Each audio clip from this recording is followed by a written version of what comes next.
Tentu kita tidak dapat lepas lari daripada membincangkan tentang situasi yang menyelimuti kehidupan kita kini, iaitu berkait tentang COVID-19. Dan di sana sini polemiknya, ada pihak yang mula menuding, mengkritik dan memberikan saranan perlunya suatu pendekatan yang bersifat all of the government's approach, maknanya melibatkan segenap lapisan jentera kerajaan. Tetapi menariknya, counter naratif yang dibawakan oleh Perdana Menteri sebaliknya menyatakan kita perlu memberikan suatu impetus kepada gerakan all of the society approach. Saya kira itu satu naratif yang lebih tinggi dan penting untuk kita memahami bagaimana menggerakkan segenap lapisan masyarakat itu, tentulah dengan kita memberikan pemerkasaan. Justru pada malam ini selama 1 jam, bahkan 1 jam, kita akan berbincang tentang ini, bagaimana program memperkasa komuniti bagi kita menangani COVID-19 ini akan dapat ditangani. Anda boleh berinteraksi bersama kami di pentas ini, di Bicara Naratif.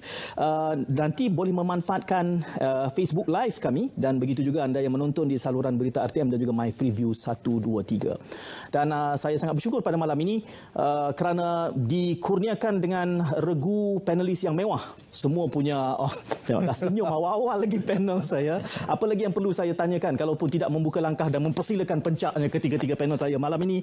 Di sebelah kiri saya Datuk Dr. Ahmad Jalani Muhammad Yunus, Ketua Setiausaha Kementerian Pembangunan Luar Bandar KPLB. Datuk, Assalamualaikum. Di tengah-tengah Datuk Zainal Abidin Abu Hassan adalah Ketua Setiausaha Kementerian Perumahan dan Kerajaan Tempatan. Datuk, Assalamualaikum. Dan di hujung sekali Datuk Dr. Aminuddin Hasim, Ketua Pengarah NADMA atau Agensi Pengurusan Bencana Negara. Dan tentulah begitu sibuk sekali. Saya sempat bertembung dengan Datuk Zainal tadi. Saya kata, adakah work from home? Dia kata tidak, KSU kena datang juga. Jadi bergegas ke sini. Terima kasih tuan-tuan dan saya menganjurkan kepada semua yang menonton boleh juga berinteraksi, bertanyakan soalan, memanfaatkan FB Live kami iaitu di Berita RTM. Bagaimana? Kita mulakan langkah dengan NADMA terlebih dahulu saya kira untuk memberikan makro. Makro. Tengok semangat. Tak nampak penat Datuk ni. Steady. Kalau bercakap soal pemerkasaan komuniti ini, apa yang perlu kita faham bila bercakap begitu? Terima kasih kerana memberi ruang untuk kita bertiga regu ni bercerita mengenai tajuk yang amat penting, sebab kalau kita tahu sejak daripada dahulu lagi kita sudah bercakap mengenai pakailah mask, penjarakan sosial dan macam-macam yang kita dah laksanakan secara bersemuka, secara kita kalau kita tengok dalam TV pun kerap keluar, tetapi apa lagi yang tak kena? Kan banyak yang kita dah cerita.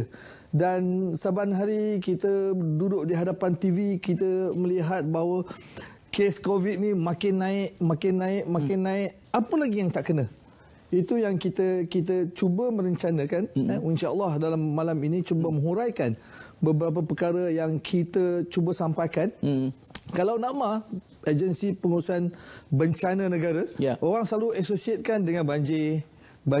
Jarang orang tengok COVID. Sebenarnya COVID tu merupakan bencana. Dan apabila COVID, kes-kes COVID ini, COVID-19 ini bermula, NADMA lah merupakan orang yang menyambutnya, yang menyusun gerak langkah dan sebagainya. Ini merupakan bila kita nak maklumkan bagaimana nak kita menangani secara yang tadi whole of society approach. NADMA jugalah yang sebenarnya diberi bertanggungjawab untuk melaksanakan. Kita bermula sejak tahun lepas lagi, pada bulan Ogos yang lalu, kita cuba membudayakan norma baru ini. Yang Amat Berhormat Perdana Menteri melancarkan satu program yang agak gemilang pada bulan 8 di Pagoh. Tetapi selepas itu kita banyak program. Saya jangka apabila kita menghitung dalam 12,000 aktiviti yang telah kita laksanakan. Tetapi kebanyakan aktiviti yang kita laksanakan ini merupakan orang kata apa, top down. Agensi kerajaan pergi bagi tahu, buatlah. TV pun kadang-kadang digital message pun cerita, tolonglah SOP dan sebagainya. Dan banyak melibatkan NGO, banyak melibatkan agensi kerajaan.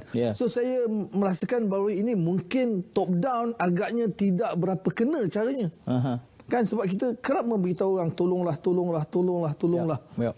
Dan sudah masanya kita nak melihat cara lain. Ia boleh dilaksanakan. Macam saya cakap tadi, ada 29 kementerian dan agensi NGO yang terlibat.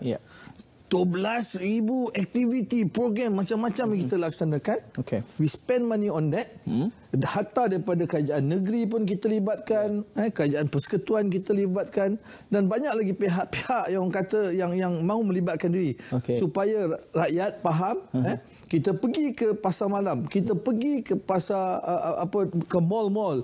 Kita pergi, kalau kita ke RNR pun nampak banting besar kata penjarakan sosial dan sebagainya. Kita dah buat laksanakan dah. Yeah. Target kita semasa itu kita bagi kepada 10 kumpulan, iaitu penjawat awamnya, pendidiknya, golongan agamawannya, industri, keluarga, macam-macam lah kita dah approach. So apabila kita membuat sedikit kaji selidik, mungkin approach tu hendak kita terbalikkan. Okay. Bottom up. Bottom up. Bottom up ni mungkin satu formula yang agak berkesan lah. Daripada Ogos 2020 hingga Januari 2021 kita try top down approach. Sekali ini kita akan melibatkan lebih banyak pemerkasaan kepada komuniti. Apabila kita bercerita mengenai pemerkasaan, maksudnya kita nak meningkatkan kapasiti komuniti untuk membentras COVID-19 daripada bawah, melibatkan semua golongan yang betul-betul orang kata boleh memainkan peranan. Tok imamnya lah. Bayangkanlah kalau Tok Imam cakap, takkan siapa nak lawan kan? So Tok Imam kita libatkan, cikgu-cikgu kita libatkan, ketua kampung dan pelbagai pihak yang betul-betul ada peranannya dalam masyarakat. So di sini pemakasaan maksudnya kita meningkatkan kapasiti mereka, keupayaan mereka untuk menilai apakah yang mereka ada, apakah kekuatan masyarakat itu, apakah background masyarakat itu, dan apakah yang boleh mereka sumbang untuk mereka sama-sama melibatkan diri dalam membentras COVID-19. Bahannya sudah banyak. Kita dah buat research daripada segi poster, dari segi video dan sebagainya. Di sini kita nak meminta bahawa masyarakat, ketua-ketua komuniti untuk memainkan peranan mereka secara aktif. Terus menerus. Nampak orang berlonggok, dia tahu macam mana nak tegur. Bahasa nak menegur macam mana. Community based surveillance contohnya. Kalaulah ada masyarakat-masyarakat yang macam sihat tak sihat, ambil indah, pergi rumah dia. Apa khabar, kenapa? Kalau ada masalah, kita panggil klinik untuk lihat. Jangan tunggu, mungkin dia pun terkena dan dia tak tahu maklumat mengenai apa itu COVID-19, apakah gejala-gejala dalam COVID-19. Itu yang kita kata, kita nak memerkasakan komuniti untuk sama-sama terlibat dengan pihak kajian. Tak payah lagi lah penguatkuasa nak datang bawah, nak buat tugas je. Kali ni kita minta mereka sama-sama terlibat dalam usaha inilah. Pendekatan yang bottom up. Di awal tadi Dr. Amin menyebutkan soal menyambut, tapi sambut tak sambut ni bergantung tangan ada dua je. Sebab banjir pun ya juga, COVID pun ya juga. Tak apa, itu saya usik kemudianlah kita tangani ya. Tapi kita ada dua ni Dr. Amin. Kita ada KPLB, kita ada KPKT. Mana dulu perlu sambut big picture daripada Dr. Amin tadi? Kita rakan kita ada yang daripada komuniti urban, Kota Bandar, dan ada juga daripada komuniti luar bandar. So kita bagi luar bandar dulu. Luar bandar dululah. Luar bandar dulu. Dengan pendekatan ini Dr. Jalani digambarkan tadi bottom up approach, dan kita tahu masyarakat luar bandar ini kemasyarakatannya, kejelekitannya, esprit de corps-nya lebih kuat. Kononnya lah, kalau masih saya kira Datuk lebih maklum lah. Bagaimana kita boleh leverage elemen itu dalam konteks bila pendekatannya bersifat bottom up begini? Terima kasih Tuan Syed dan juga RTM kerana memberi ruang kepada kita untuk kita share lah, ataupun berkongsi pengalaman dalam konteks kami di Kementerian Pembangunan Luar Bandar. Saya tidak boleh lepas lari dari segi membicarakan isu dalam pemerkasaan ini dalam konteks dasar. Kerana kementerian itu kekuatannya adalah pada dasar. Kerana dasar itulah yang akan menentukan bagaimana pelan-pelan tindakan untuk kita laksanakan di peringkat akar umbi ini. Jadi kembali kepada dasar ini, kita melihat bahawa dalam konteks dasar pembangunan luar bandar yang telah pun kita lancarkan pada tahun 2 tahun yang lalu, telah pun kita lancarkan, dan ini menjuruskan kepada 23% penduduk Malaysia. Kerana masyarakat luar bandar yang sekarang ini berdasar kepada statistik lebih kurang dalam 7.8 juta masyarakat yang berada di luar bandar ataupun statistik yang kita dapati. Jadi fokus kita dalam antara 10 teras yang telah pun kita gariskan di bawah dasar mengenal luar bandar itu adalah elemen penyampaian, sistem penyampaian perkhidmatan dan juga kesihatan dan juga kesejahteraan komuniti. So salah satu daripada komponen itu adalah kesihatan dan kesejahteraan komuniti, kerana kita percaya kalau masyarakat kita ini sihat dan dengan adanya kesihatan yang baik, kita ini akan memastikan bahawa dalam konteks keharmonian kehidupan kita dalam membasmi apa jua masalah. Sehubungan itu kita memberi penekanan dari segi aspek apa yang kita kenali sebagai social capital ini.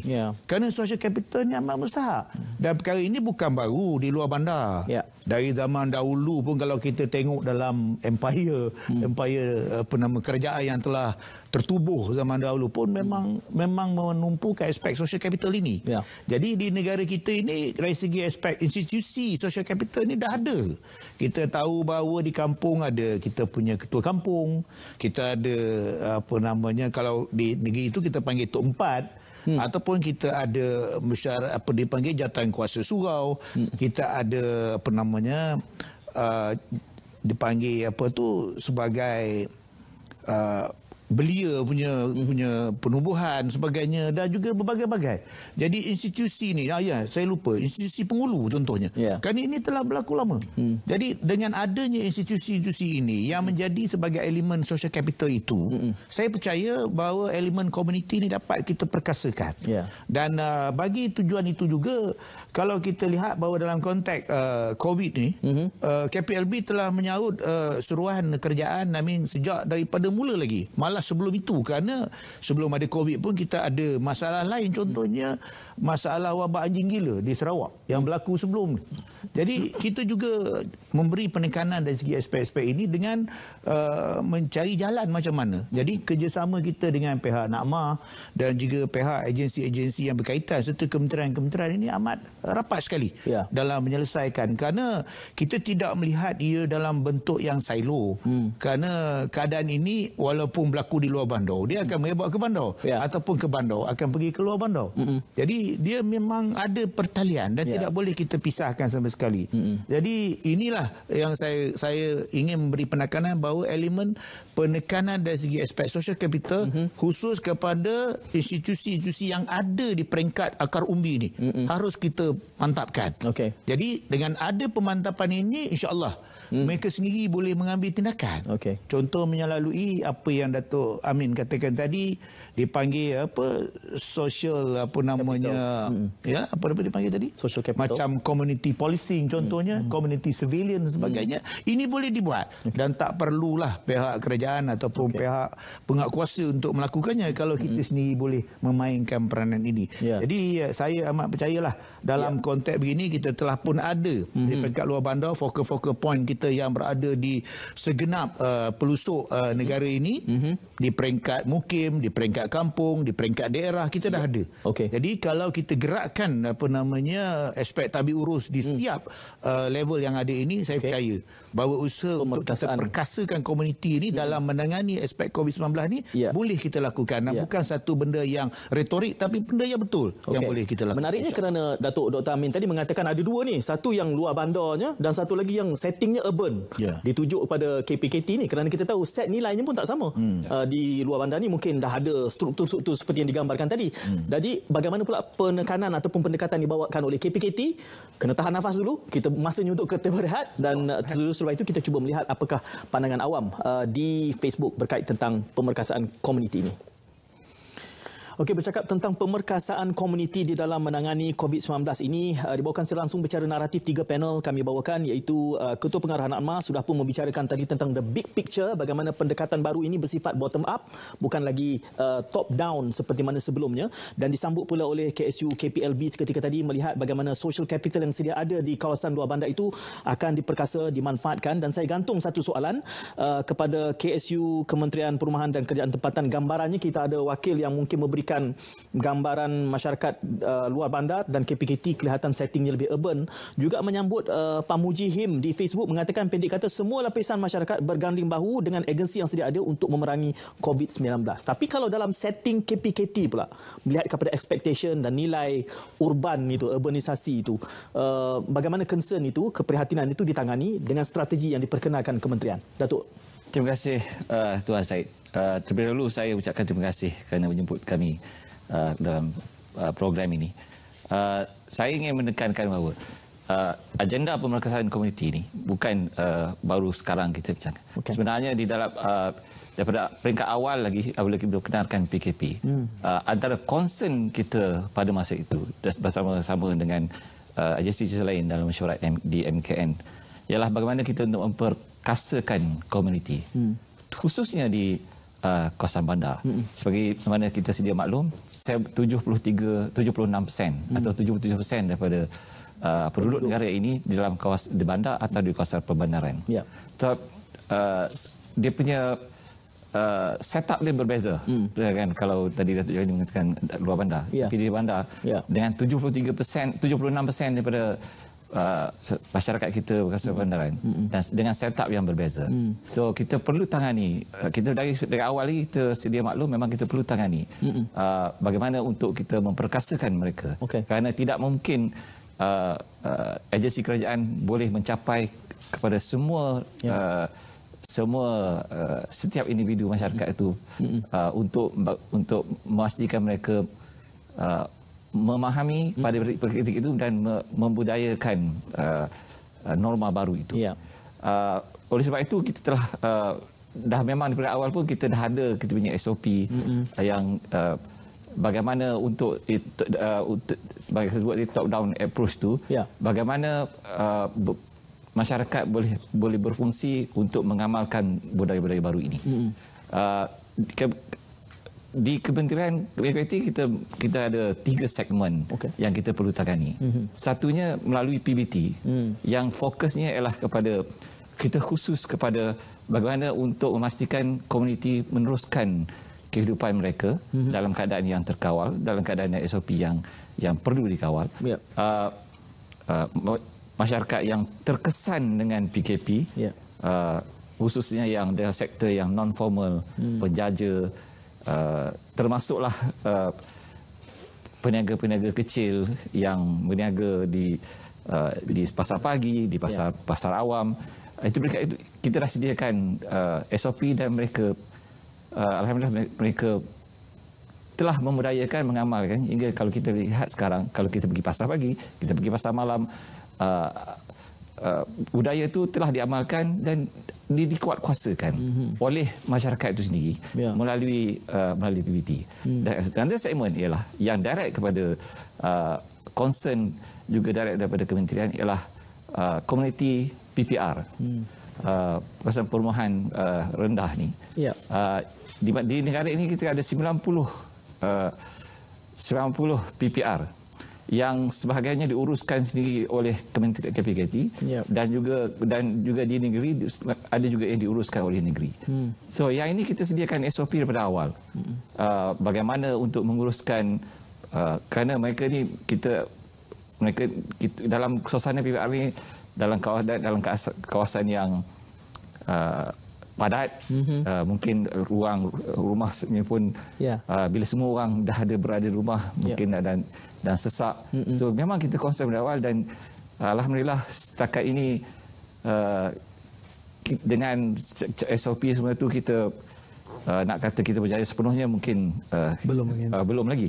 Tapi kalau kita lihat dari statistik di Kompleks Kawasan PPR, saya rasa sampai sekarang, kalau mungkin saya tidak ada data yang tepat, tapi setakat data yang saya tahu tidak ada kes di mana the whole complex kena lockdown. Saya rasa tak ada.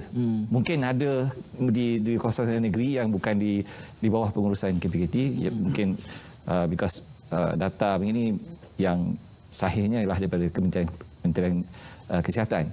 Tapi setakat yang kita urus itu tidak ada.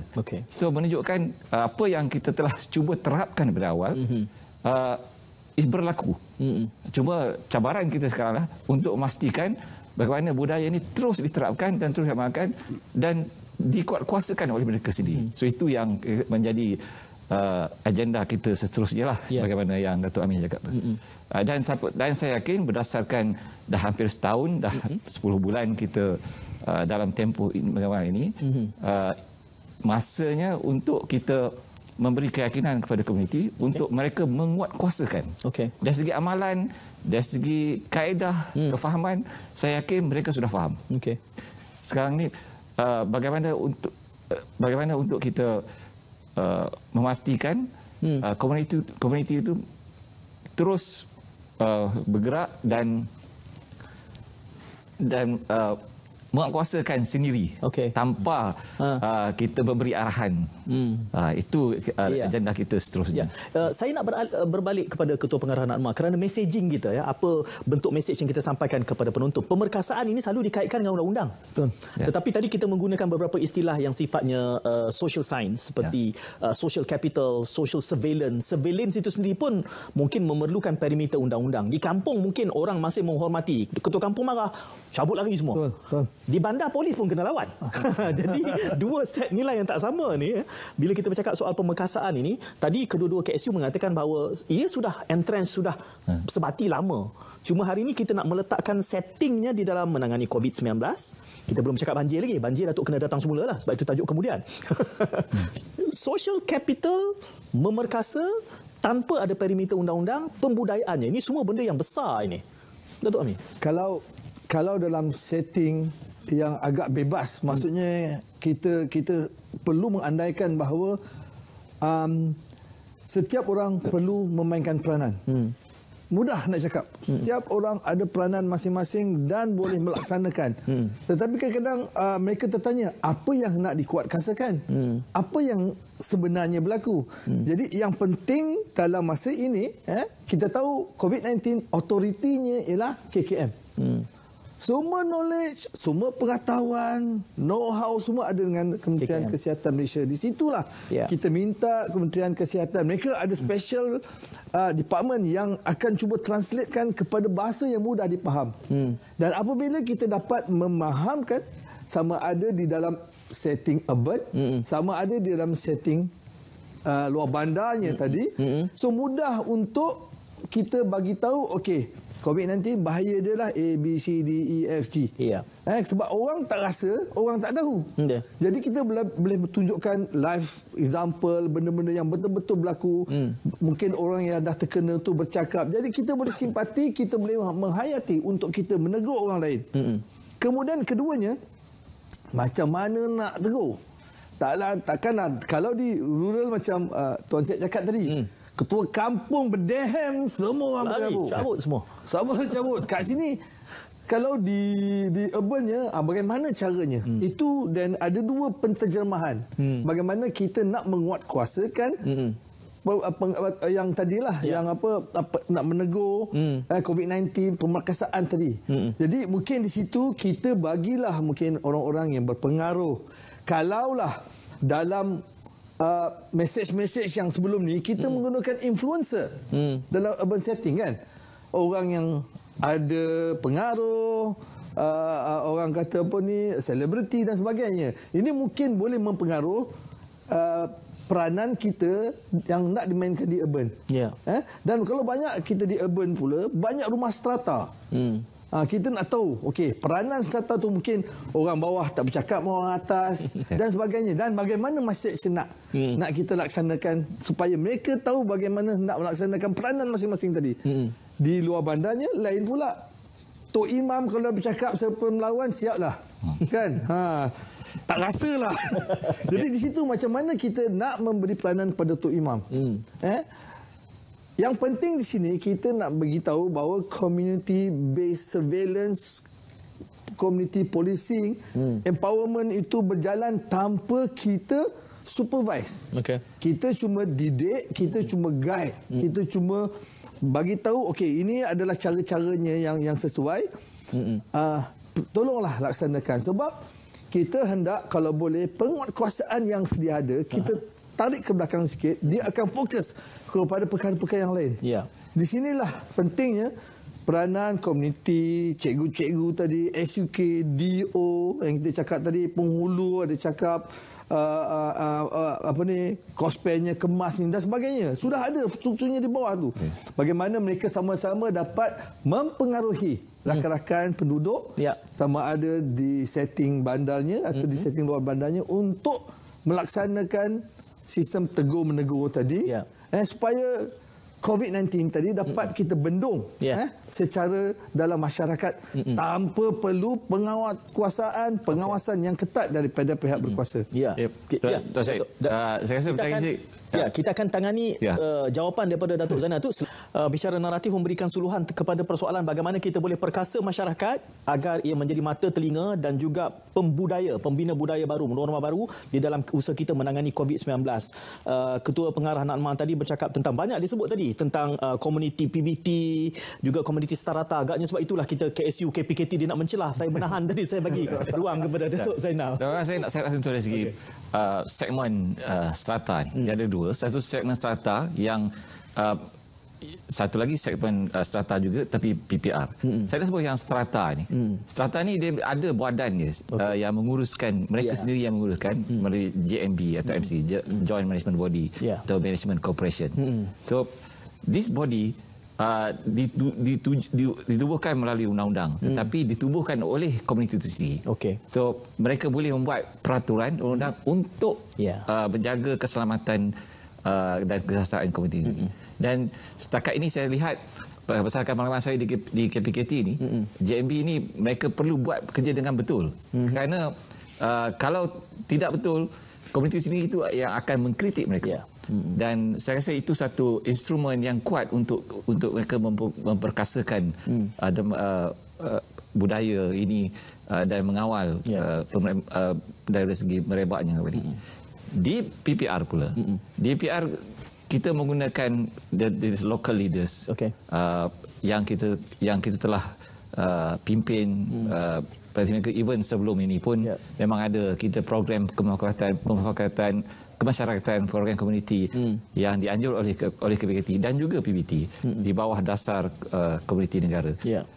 Mereka inilah yang kita telah gerakkan untuk menjadi pemimpin dan memastikan supaya komuniti ini bagaimana mereka untuk memperkasakan komuniti ini. Ada satu segmen yang kita belum sentuh ni ialah komuniti di perbandaran at large, yang landed, kawasan perumahan. Di sini yang kita perlu perkasakan, kalaulah kita belum perkasakan, kita perlu menggunakan organisasi seperti persatuan penduduk, rukun tetangga. Yang ini kita perlu perkasakan supaya mereka, kerana mereka ini jugalah di kalangan dilantik, dipilih di kalangan komuniti dan ramai juga yang bekerja secara sukarela. So mereka ini yang kita perlu perkasakan pada masa ini, dalam tempoh yang akan datang ini, supaya mereka boleh menguatkuasakan semua SOP ini di dalam komuniti mereka. So kita dah ada, kalau kita lihat di semua masjid surau, peraturan ini memang telah pun dipatuhi. Now kita perlu menjadikan budaya ini dikuatkuasakan, diamalkan di seluruh komuniti di kawasan komuniti. Saya nampak apabila kita bercakap dengan KPKT, kita bercakap soal masyarakat strata naik ke atas. Tapi bila kita pergi kepada KPLB, kita makin dia horizontal. Dia keluar bandar, orang aslinya, kemasnya. Tidak begitu, Datuk Jai? Saya tidak menafikan apa yang dibicarakan itu. Tapi dalam konteks di luar bandar ni kita harus melihat the elemen reruang itu ataupun the special. Kerana special ini dalam menentukan macam mana sama ada dia vertical ataupun sama ada dia very horizontal. Dan apa je lah di kampung ini dalam aspek pemekasaan ini, komuniti ini, kita harus melihat dari segi norma baru itu. Dan norma baru ini satu bentuk budaya. Dan pembudayaan ini bukan satu benda yang boleh dibuat dengan cepat. Dia mengambil masa. Pemahaman tentang budaya ini amat jelas. Contohnya kalau di kampung, untuk tidak bersalam ini adalah satu yang amat sukar. Janggal rasa tak bersalam. Janggal sangat. Dan menjadi satu, orang kata apa, macam, yalah, penentangan. Jadi benda-benda sebegini contohnya bukan satu benda yang mudah. Ini yang KPLB harus memberi penekanan yang kuat dan memastikan bahawa institusi di peringkat bawah ini memahami supaya benda ini dapat disalurkan dengan lebih lanjut.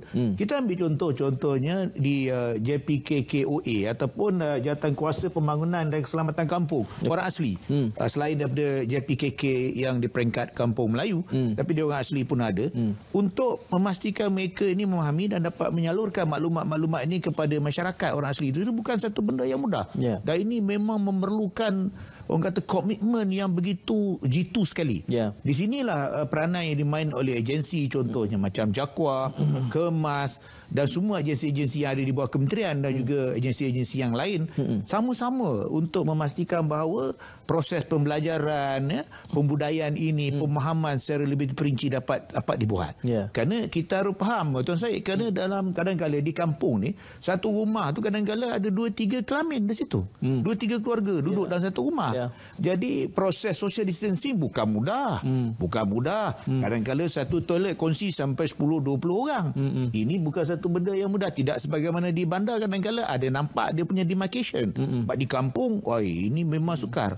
Inilah saya kira cabaran-cabaran besar yang terpaksa diharungi oleh kementerian dalam konteks ini. Namun begitu kita percaya benda ini telah pun kita mulai daripada awal tahun lalu lagi dah kita dah buat dengan bersungguh-sungguh melalui program-program yang telah pun kita laksanakan dan kita menggunakan perkhidmatan-perkhidmatan yang ada di kampung itu sendiri contohnya.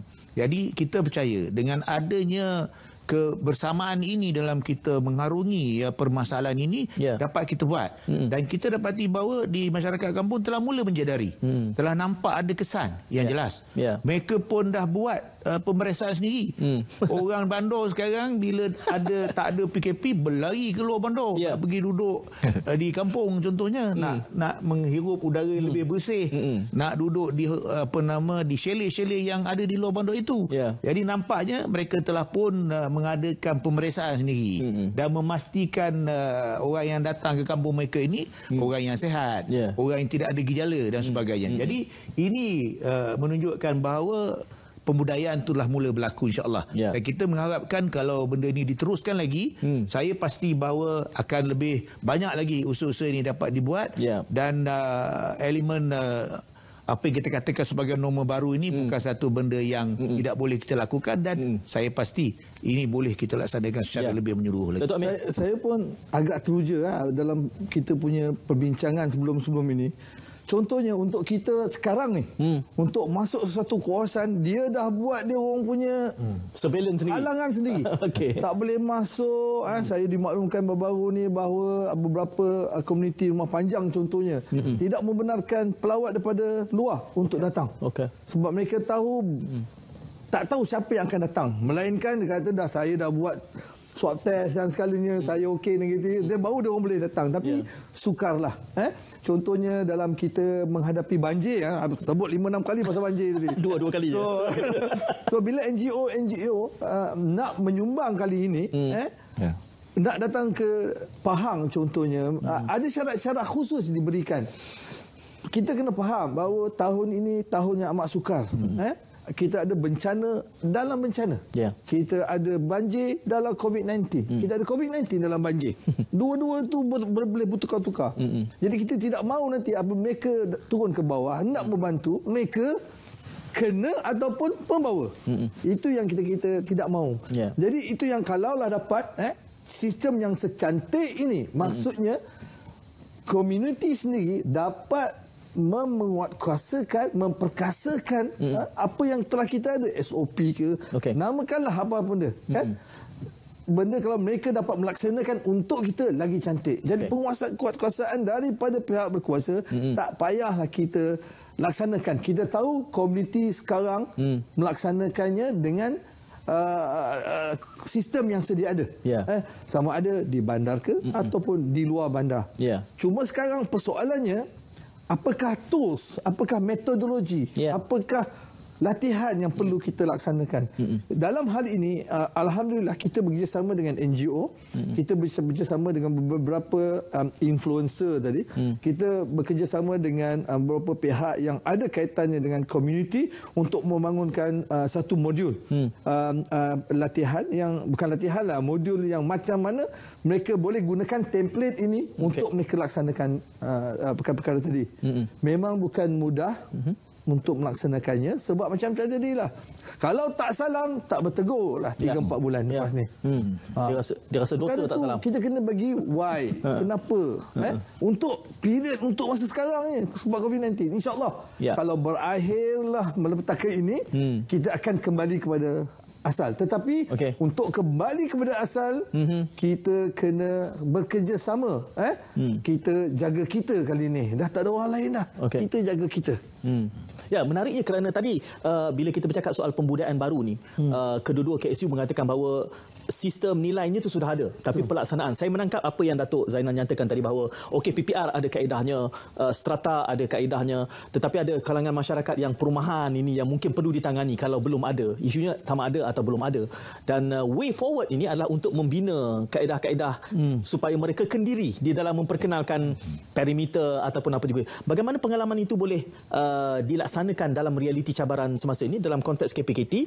Ya, apabila 3 powerhouse ni dibawakan dalam satu bual bicara, saya rasakan seperti tak cukup tanah nak berlari. Kita ada 3 berapa minit yang berbaki ni. Kita ada KPLB, KPKT dan juga kita ada NADMA. Tiga-tiganya punya ruang ataupun wewenangan, autoriti untuk bercakap tentang bab pemerkasaan komuniti ni. Saya gantung soalan kepada Datuk Zainal, KSU, KPKT tadi bila bercakap di ruang sebelumnya soal kita ada mekanisme, ada sistemnya di bawah komuniti strata, komuniti PPR, tetapi masyarakat yang perbandaran ini mungkin tidak dapat dipastikan sudah ada perimeter, sudah ada kaedahnya yang tersendiri. Jadi way forwardnya dengan realiti yang sebegitu, apa yang boleh kita janjikan atau sarankan? Kalau just sebelum saya nak jawab soalan itu, saya nak sentuh satu lagi elemen yang penting dalam pemerkasaan komuniti ini, ialah to ensure community resilient, terutamanya di bandar.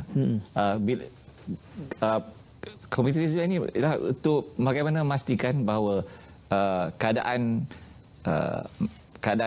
mental, social well-being di society itu kekal dalam keadaan kita mengamalkan PKP dan norma ini. So, ini program-program ini kita masih lagi menggunakan influencer melalui NGO, melalui ketua-ketua komuniti untuk menggerakkan supaya pastikan walaupun dalam keadaan PKP, masyarakat di situ masih ada ruang berinteraksi. Itu yang contohnya kita mengadakan program latihan, program tuition untuk anak-anak, sampai program kebun komuniti yang kita gerakkan dengan sokongan Kementerian Pertanian. Ini satu perkara yang juga penting di mana-mana komuniti, khususnya komuniti strata. Yang ini memang kita sedang laksanakan dan kita akan teruskan. Nak jawab soalan komuniti lain, perumahan semua ni. Saya perhatikan instrumen yang paling berkesan selain daripada kita menggunakan community leaders, menggunakan jawatankuasa penduduk, menggunakan rukun tetangga, instrumen yang paling berkesan di bandar, sekurang-kurangnya di bandar, ialah menggunakan social media, social group, community FB. Kalau kita perhatikan sebarang teguran, kalau di kampung dia tegur direct je kan.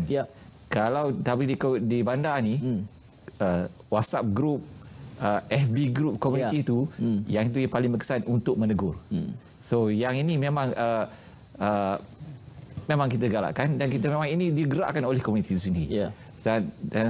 Dan kami berpandangan selain daripada kita menggerakkan melalui rukun tetangga, melalui kumpulan organisasi yang mengawal kawasan komuniti itu sendiri, ialah masyarakat sendiri boleh menegur sesama sendiri melalui social media. Social surveillance tu sudah berpindah ke lantai maya.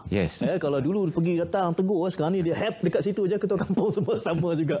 Dr. Jailani, bila bercakap tentang ini, pesanan daripada Perdana Menteri pada 11 Januari itu adalah all of society approach. Itu saya kira messaging yang sangat penting. Tetapi di sisi yang lain juga kita harus datangkan contoh, sebab tadi ada beberapa contoh. Dan ini yang saya kira harus kita galakkan untuk, kerana masih lagi ia bersifat konsep. bottom up ini. Ya, orang ingin melihat bagaimana ia dilaksanakan di dalam setting mereka. Tadi strata, PPR, kampung, ini harus dikongsikan dengan lebih banyak, Datuk. Okey, that's why itu bila kita bicarakan tentang social capital tadi, kita harus lihat social bridging, social network, social linkages. Jadi untuk mengadakan benda-benda begini, the way forward dia adalah kita kena facilitate. Kita kena cari jalan ataupun pemudah cara untuk melaksanakannya. So dengan itu kita tidak boleh tidak mengatakan bahawa dengan menggunakan jentera yang ada pada kementerian lah. Yeah. Dalam konteks kita di Kementerian Luar Bandar ni, sebagaimana saranan yang berhormat, yang amat berhormat Perdana Menteri, yang saranan yang berhormat Menteri sendiri, kita harus menggunakan jentera yang ada. Alhamdulillah kita ada 10 jentera di apa nama di peringkat kementerian ini, iaitu kita ada MARA, kita ada Felkra, kita ada Risda, kita ada Jakwa, kita ada Kemas, kita ada lembaga kementerian wilayah seperti Kesedar, Ketengah, Kedah, Perda dan juga Kejora, dan juga begitu juga agensi-agensi yang affiliate kita ada di Sabah Sarawak. Jadi kita menggunakan jentera ini to do the facilitation ini. Jadi dalam usaha memudah cara ini macam-macam program yang kita buat. Okay. Jadi kita mudahkan supaya masyarakat luar bandar itu boleh gunakan landasan yang ada, gunakan platform-platform yang telah pun disediakan oleh jentera-jentera ini agar mereka terus perkasa. Sebab kita harus tengok dalam konteks kita mengekang COVID ni, kita kena tengok juga tentang dia punya kehidupan mereka ini. Sebab mereka pun perlu kehidupan, perlu makanan, perlu pendapatan dan sebagainya. Jadi kita memang tak lepas lari daripada melihat mereka ini terjejas dengan COVID ini. Kerana pasti dalam unsur perniagaan mereka, aktiviti mereka terjejas. Jadi sehubungan itu kita harus menggunakan platform-platform ini untuk bantu mereka. Antaranya kerana Tuan Syed dah sebut tadi, kita ada Desa Mall online. Desa Mall online ini yang kita telah pun pack bersama dengan Lazada, dengan Shopee, eBay untuk membolehkan usahawan-usahawan yang ada di luar bandar ini menjual hasil-hasil mereka. Dan ini dapat menjamin sedikit pendapatan kepada mereka lah, mengurangkan beban mereka. Begitu juga aspek-aspek dalam kita memperkasakan mereka dari segi aspek latihan. Contohnya, kita memberi latihan secara online hari ini. Alhamdulillah, hari ini Tok Batim pun dah pandai menggunakan social media. Jadi kalau dulu barangkali, tapi sekarang alhamdulillah saya tengok mereka ada internet mereka ada kemudahan perkhidmatan komunikasi yang baik insya-Allah di kampung. Hari ini dah ada kemudahan itu sikit sebanyak. Dan kita menggunakan pusat komuniti desa kita yang ada di seluruh negara hari ini 191 untuk diguna pakai bagi tujuan-tujuan mengembangkan perniagaan dan sebagainya. Begitu juga di peringkat anak-anak, contohnya walaupun tabika kita ada seluruh negara lebih 11,000 di bawah Kemas ini, kita melatih anak-anak tadika ni supaya bagaimana untuk berdepan dengan penularan COVID ini. Supaya kita percaya kadang-kadang cucu ni mengajar atuk dengan poh lagi baik lagi berkesan daripada kita mengajar. Jadi kalau menggunakan anak-anak ni, cucu-cucu ni mengajar, jadi kadang-kadang lebih kesan dan lebih baik. Jadi saya percaya dalam konteks ini kita tidak boleh ada mana-mana satu dimensi pun kita terlepas pandang, maknanya ataupun kita terlupa. Kita harus memastikan bahawa semua perspektif ini dapat kita rangkumi, dapat kita sama-sama bantu mereka, dan mudah-mudahan pemekasan ini dapat diteruskan di masa-masa yang akan datang. Datuk, pesanan cucu yang digambarkan lebih berkesan itu adalah soal mencari mekanisme messaging yang lebih tepat, yang lebih masyuk kata orang sekarang lah. Tetapi kita juga memahami psikologi masyarakat kita yang sangat mempunyai jaringan ini. Meluap-luap nak balik ini. Malah Datuk Dr. Amin orang yang mengatakan MCO sampai satu Semenanjung ni sebab balik exodus tu lah, balik kampung tu. Jadi antaranya lah. Ini boleh cakap ni ramai orang marah ni. Tak buka pintu lagi. Benar. Cuma kalaulah kita tahu risikonya, kita faham risikonya, mungkin perkara ini dapat kita kurangkan. Untuk 100% tidak berlaku adalah mustahil sekarang ni. Kan? Sebab COVID-19 ni dia punya penularan tu tidak boleh dijangka. Jadi moving forward, tadi kedua KSU tadi bercerita pasal hardware tadi. So let's talk about the software. Maksudnya perkara lain yang boleh kita lihat dalam hal ini untuk membantu kita mempercepatkan lagi pemahaman mengenai apa yang hendak dikawal, bagaimana hendak dikawal, di mana yang hendak dikawalnya tadi adalah pemimpin-pemimpin. mungkin selepas ini apa yang kita boleh laksanakan bersama-sama ialah kita nak educate, nak memaklumkan semua pemimpin-pemimpin bahawa mereka mempunyai peranan. Bila bottom up tadi, let's kita begin. Mari kita bermula dengan semua pemimpin-pemimpin. Pemimpin kemasnya, kospeknya, MPP-nya, politiknya, ataupun rukun tetangganya. Semua ada peranan. Rukun tetangga di kampung ada, di bandar ada. Sistem tu dah ada. So untuk menggerakkan mereka, kita akan buat satu template dan kita akan laksanakan bersama-sama dengan mereka bagaimanakah cara terbaik untuk menegur, untuk memaklumkan bahaya dan untuk memastikan bahawa untuk setahun ini mari kita benteras COVID-19. Sebab konsep yang agak relevan sekarang ialah kita jaga kita. Maksudnya pemimpin kampung itu akan menjaga anak buah dia. Memastikan bahawa tidak ada anak buah mereka yang orang kata ketegak sikit ni, degil sikit ni. Sama-sama memainkan peranan. So kita bagi empower untuk pemimpin. Kalau tak pemimpin tu kena rotan tadi. Kita rotan. Betul. Kali ni peranan mereka perlu diberi lebih tanggungjawab. InsyaAllah itu perkara yang hendak kita laksanakan moving forward. Tools ni nak dapat di mana? Kita sudah memperkasa, tapi mereka perlu maklumat ni semua, aset-aset konten ini. Di kementerian saya kira ada pautannya, NADMA, MKN mungkin, Datuk? NADMA akan sedang bekerjasama dengan NGO lah untuk mencari jalan terbaik untuk bangunkan tools tadi. Macam saya cakap tadi, mungkin setting di luar bandarnya berbeza, mungkin di kawasan bandarnya berbeza. So tools tu sudah ada, kita bangun, sudah kita adakan, insyaAllah dalam sebulan dua ni. Tapi because of PKP ni kita kena slow down sedikit. Dan kita akan membuat beberapa case study dahulu melihat keberkesanannya. Keberkesanannya. Tetapi insyaAllah kita akan kongsikan tools tu tadi. Kita akan kongsi tata cara nak melaksanakan. Sebab kita kalau boleh lepas ni pemimpin di bawah lebih bertanggungjawab. Pesanan KPKT 30 saat kepada audien kita dalam pemerkasaan komuniti. Di KPKT kita ada instrumen yang bersedia untuk menyambut segala tools yang ada ini. Kita ada di pemimpin-pemimpin komuniti di Kuala Penduduk, dan kita ada PBT yang dia ada di seluruh negara, 150 negara, dan dia ada ahli majlis dia. Dan ahli-ahli majlis ini yang pemimpin di peringkat akar umbi yang akan menggerakkan semua perkara, semua usaha-usaha ini supaya akhirnya sebenarnya kita di sini, semua masyarakat diri sendiri itu yang perlu faham dan perlu menghayati apakah yang perlu dilakukan untuk kita mengekang wabak ini. Pesanan KPLB kepada jenteranya. Dan saya menyerulah kepada semualah, kepada pegawai kita dan juga kepada seluruh masyarakat di luar bandar ini untuk terus berkomunikasi dan juga sentiasa peka dengan apa jua bentuk kemudahan dan juga perkara-perkara to facilitate permasalahan yang ada di luar bandar ini. Jadi saya kira pegawai-pegawai kita berada di setiap di daerah, di negeri, di mana-mana untuk mereka boleh bertemu muka. Dan begitu juga kita ada di atas talian, kita boleh berhubung melalui social media. Dan kita juga ada kita ada buat hari bertemu pelanggan yang dibuat oleh Yang Berhormat Menteri sendiri. Jadi channel itu saya kira ada. Cumanya pihak masyarakat di luar bandar ini harus cari channel ini dan yang paling dekat dengan mereka, kalau ketua kampung untuk 4 lah. Saya kira itu yang paling hampir dengan mereka. Dan kalau tidak, mereka boleh pergi lebih jauh lagi. Maknanya dalam banyak platform yang saya mentionkan. Saya ingin dari media saya ingin melihat bagaimana itu divisualisasikan. Kalau ada insiden yang itu, saya mohon kementerian berkongsi dengan kami untuk kita tunjuk ini caranya nak buat social surveillance, ini caranya di PPR. Jadi sekaligus kita mengangkat unsung heroes ini. Itu permintaan daripada saya. Sekaligus saya ucap terima kasih Ketua Pengarah NADMA, KSU berdua atas kesempatan bersama ini, dan pastinya akan ada lagi kementerian yang akan kami bawa, insya-Allah. Kita jumpa dalam kesempatan akan datang. Assalamualaikum. Kita jaga kita.